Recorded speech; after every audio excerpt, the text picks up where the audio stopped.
Europe 1 Soir Week-end. 19h, 21h, Stéphanie Demureux. Et toujours en compagnie de Véronique Jacquier et Victor Hérault. Êtes-vous pour l'union des droites? C'est oui pour 66% des Français. C'est ce qu'indique un sondage CSA pour le JDD aujourd'hui.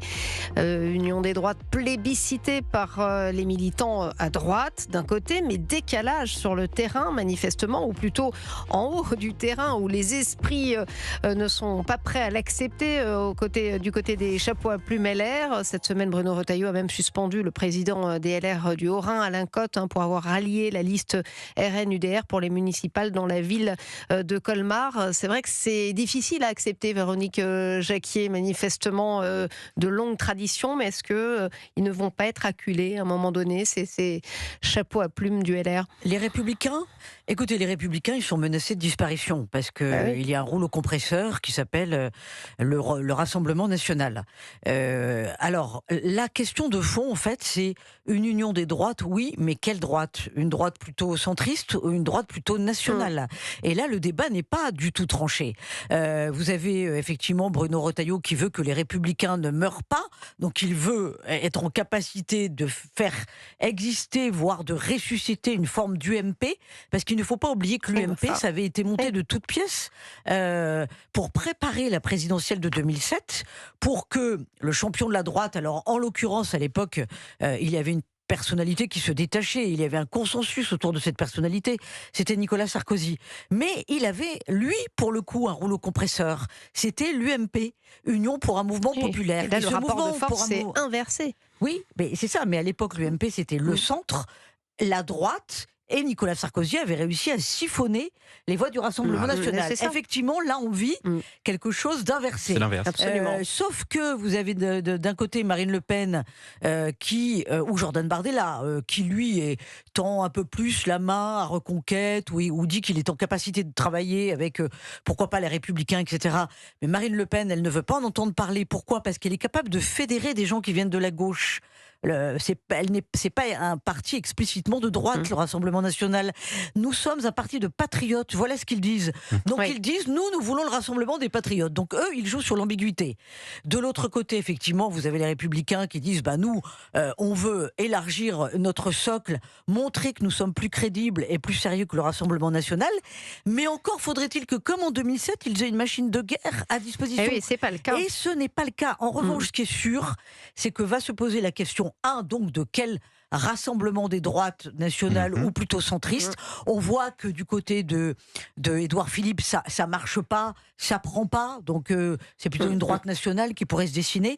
Ensuite, les Français vont peut-être vouloir quand même un vote utile dès le premier tour de la présidentielle, parce que là, vous avez quand même une droite qui veut gagner. Et donc, évidemment, la question dans la continuité, c'est qui l'incarnerait. Alors là aussi, le sondage est riche en enseignements. Jordan Bardella, qui arrive en tête pour 38% des militants de droite, donc 22% pour Marine Le Pen et 12% en troisième pour Bruno Retailleau. Viennent ensuite Sarah Knafo, Laurent Wauquiez. Voilà, la réponse est dans votre question. C'est toute la question, si vous voulez.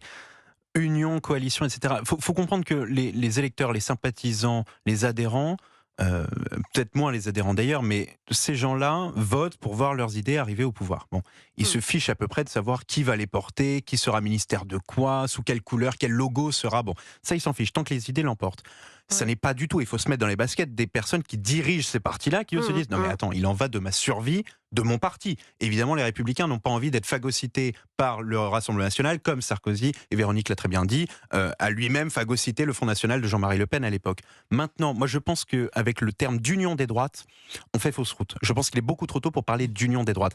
Union, vous l'avez dit, ça veut dire que tout le monde se rassemble derrière une personne. Moi je pense qu'on devrait d'abord, pour briser une première barrière, parler de coalition des droites. C'est-à-dire qu'il y aurait un parti, on ne fusionnerait pas tous les partis. Admettons par exemple que le Rassemblement national emporte une prochaine élection, l'élection présidentielle par exemple. Il y aurait ensuite les législatives. Et là, le Rassemblement national n'a pas la majorité des sièges, il n'a pas les 289. Et il y a à côté les Républicains qui ont, admettons, quelques dizaines de sièges qui leur permettent d'obtenir une majorité non pas en fusionnant, mais en s'alliant au Rassemblement national. Là, ça deviendrait une coalition des droites, non pas une union. C'est-à-dire que les Républicains seraient la force d'appoint du Rassemblement national, et peut-être en échange de quelques ministères, c'est-à-dire briser les barrières de dire il est impossible que nous dialoguions ou que nous composions avec le Rassemblement national. Il faut briser cette barrière-là. En revanche, expliquer aux Républicains qu'il va falloir, en gros, fermer la porte des Républicains du siège, rendre les clés et aller au Rassemblement national, c'est peine perdue. Évidemment qu'ils ne vont pas dire ça. Qui donne une longue interview au JDD, l'union des droites est une nécessité politique, électorale et vitale. Mais oui, mais bien entendu, parce que la droite veut quand même gagner les prochaines élections et qu'elle a tout à perdre à être divisée. C'est un poison mortel. Mais ça se jouera aux législatives, à mon avis, pas aux présidentielles. Mais c'est un poison mortel. Mais en fait, il faudrait que la droite réussisse à faire d'une façon subliminale justement ce que Nicolas Sarkozy avait fait en 2007 avec l'UMP. C'est-à-dire que l'UMP, toutes les composantes de la droite étaient représentées. Et il n'y avait aucun tabou. On ne se posait pas la question de se dire si machin était à sa place ou pas. Vous aviez évidemment les centristes, anciennement l'UDF. Il y avait finalement UDF et RPR. Et il y avait la droite de Philippe de Villiers, la droite de Christine Boutin, la frange catholique. Justement, à propos de centriste Véronique Jacquier, écoutez ce qu'en pense Hervé Morin. Il était l'invité de Pierre de Villeneuve ce matin dans Europe 1 CNews, le grand rendez-vous des Échos. Écoutez ce qu'il dit. David Lisnard, avec qui je travaille, Bruno Retailleau, pour lequel j'ai aussi beaucoup d'estime. Ces gens-là ne sont pas des fiscalistes dingues du prélèvement. Et tous ces gens-là, si on écoute Éric Ciotti, devraient s'unir. Il le dit encore ce matin dans le journal du dimanche. Non, ce qu'il nous faut. L'union des droites, c'est la seule solution. Mais l'union, c'est quoi? C'est l'union dans la vassalité? Non, c'est l'union, ça passe par un élément simple, c'est une primaire qui rassemble le maximum de candidats, une primaire bien sûr complètement ouverte, comme ce qui a été la prime de où à où? Comme ce, vous dites de CNAFO à Darmanin, voilà. Moi, vous arrêtez à Darmanin. Oui, je ne sais pas si c'est Darmanin. Enfin, vous n'allez pas plus loin dans le bloc central. Je ne sais pas où ça va, parce qu'on ne sait même pas qui est candidat. Bon, enfin, bref, ceux qui reposent sur l'idée d'une économie sociale de marché. Ah, vous n'êtes pas d'accord, Victor Hérault, la primaire, non. Mais c'est utopie. C'est pas non par principe, déjà, je pense que la primaire est une machine à perdre. Moi, alors, il faut qu'on comprenne bien, c'est vrai que la droite, disons classique, et le centre vont avoir un problème majeur qui est, s'il y a plus d'un candidat qui y va, ils n'accéderont pas au second tour. Ça, c'est certain. La gauche et le Rassemblement national iront au second tour. Donc, pour espérer aller au second tour, il faut espérer battre la gauche, notamment Jean-Luc Mélenchon. Donc il faudra un seul candidat pour qu'il n'y ait pas de perdition de voix. Ça, on est d'accord. Maintenant, une primaire ouverte de Darmanin jusqu'à Sarah Knafo, admettons Sarah Knafo l'emporte. Est-ce que Gérald Darmanin ira soutenir Sarah Knafo à la présidentielle? Ça n'a aucun sens. Là, franchement, on est en train de rêver complètement. Moi, je maintiens, je pense qu'il faudrait que la droite, dite traditionnelle encore une fois, les Républicains, se disent cette élection présidentielle n'est pas la nôtre. Nous, on vise les législatives. Je pense que là, je leur donne un conseil. Je leur dis, écoutez-moi, visez les législatives et non pas les présidentielles. Non, mais, mon conseil ne vaut pas plus qu'un autre. Mais je pense que cette présidentielle-là, il faut s'asseoir dessus. Vous êtes trop pur. Il faut aller sur les législatives parce que le Rassemblement national n'aura peut-être pas, s'il emporte la présidentielle, encore une fois, il y a beaucoup de si, ils n'auront pas la majorité absolue. À ce moment-là, le parti qui aura le plus de pouvoir sera le parti qui servira au Rassemblement national à obtenir la majorité, c'est-à-dire les Républicains. Rapidement, Véronique, je voudrais qu'on avance. Je voudrais vous faire écouter Clément Beaune qui lui a fait son choix en cas de deuxième tour. Oui, rapidement sur la primaire. Il faut savoir que oui, ça peut être une machine à perdre, mais attention, ça avait créé une sacrée dynamique avant l'élection présidentielle de 2017, donc fin 2016. Pour François 4 millions de votants, 4 millions de votants, un score sans appel pour François Fillon, qui du coup était devenu le champion de la droite. Bon, après, on sait ce qui s'est passé. Mais ils étaient dans la même famille. C'est plutôt sain de créer quand même une dynamique et une écurie de champions.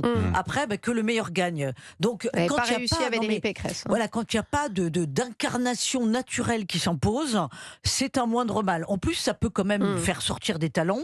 Et ensuite, ces gens-là peuvent apprendre à travailler ensemble. En tout cas, vous parliez d'un second tour RN-LFI. C'est évidemment une hypothèse fort probable. Écoutez ce qu'en pense le proche d'Emmanuel Macron, Clément Beaune, ancien ministre. Je pense que le danger principal pour notre pays, ça reste quand même l'extrême droite. Il ne faut pas l'oublier parce que eux, ils peuvent arriver au pouvoir. L'extrême gauche, elle n'a aucune chance d'arriver au pouvoir. Donc tu appellerais à voter pour Jean-Luc Mélenchon? Je ne voterai jamais pour le RN. Donc tu appellerais à voter pour Jean-Luc Mélenchon? Je ne l'exclus pas, mais ça dépend un peu de comment ça se fait dans la campagne et qui y a derrière. Voilà, donc le danger principal pour Clément Beaune, c'est le RN. Et Oui, il mais voterait c'est pas une Mélenchon. surprise, hein, cela dit, malheureusement. Hein. Non, mais ça vous étonne, vous, qu'ils disent Non, mais bon. qu'ils votent Mélenchon? Ah non, mais moi, ça m'étonne pas du tout. Non, ça m'étonne pas. On voit se remettre en place le Front républicain. Ah bah, ça Alors, va être la chanson, on a hein. des gens, parce que Clément Beaune, il est quand même plutôt de sensibilité de gauche. Donc on a des gens qui jurent leur grand Dieu que ah non, plus jamais ils ne voteront Mélenchon parce que c'est un parti antisémite avec leurs excès, les flatteries communautaristes, etc., Ah, etc. manifestement, ça leur Et fait puis, pas peur. Hein. face au monstre de l'extrême droite, bien entendu, ça va être le Ouais. camp du bien contre le camp du très mal. Non, mais tout ça est cousu de fil blanc et c'est désespérant pour la France. Il faudra s'attendre à ce discours, Victor Hérault. Non mais Clément Beaune, là c'est purement et simplement parce qu'il donne son vote publiquement que je le commande, parce qu'il a le droit de voter absolument ce qu'il veut. Hein, c'est Non, mais pas ça là-dessus dit que je des vais. choses. Mais là c'est de la communication politique. Et je veux dire, alors, en matière de politique, Clément Beaune n'est pas celui qui a eu le nez le plus creux. Hein, il fait partie de l'aile gauche de la Macronie. C'est pas l'aile la plus flambante de notre personnel politique aujourd'hui. Mais comment dire, qu'est-ce que c'est ringard, quoi. Qu'est-ce que c'est ringard comme argument. Le danger, c'est l'extrême droite. Je serais prêt à voter pour Jean-Luc Mélenchon. Je suis prêt à parier qu'en cas de second tour entre Jean-Marie Le Pen, pardonnez-moi. Oui, bon, là, pour le coup, bon, lapsus révélateur. C'est vous le jeune là, pour le coup, là, je suis ringard. Non, mais je m'inscris dans le logiciel de pensée de Clément Beaune. Donc lui, il doit penser à Jean-Marie Le Pen, bien évidemment. Exactement. Mais second tour entre Jordan Bardella ou Marine Le Pen et Jean-Luc Mélenchon, je suis prêt à parier, mais mes deux mains coupées, qui s'abstiendra, qui dira d'ailleurs ensuite je me suis abstenu, j'ai refusé de participer à ce jeu-là. Mais il ne votera jamais pour Jean-Luc Mélenchon. Il ne le dit que parce qu'il est dans cette interview et parce qu'il faut dire, parce que ça fait partie du cahier des charges. Il coche la case. Je lutte contre l'extrême droite, donc je ne voterai pas pour l'extrême droite. On arrive à la fin, mais on va parler d'une super idée d'Emmanuel Macron dans quelques instants. Je suis sûre qu'elle va vous plaire. Un haut commissariat à la diversité.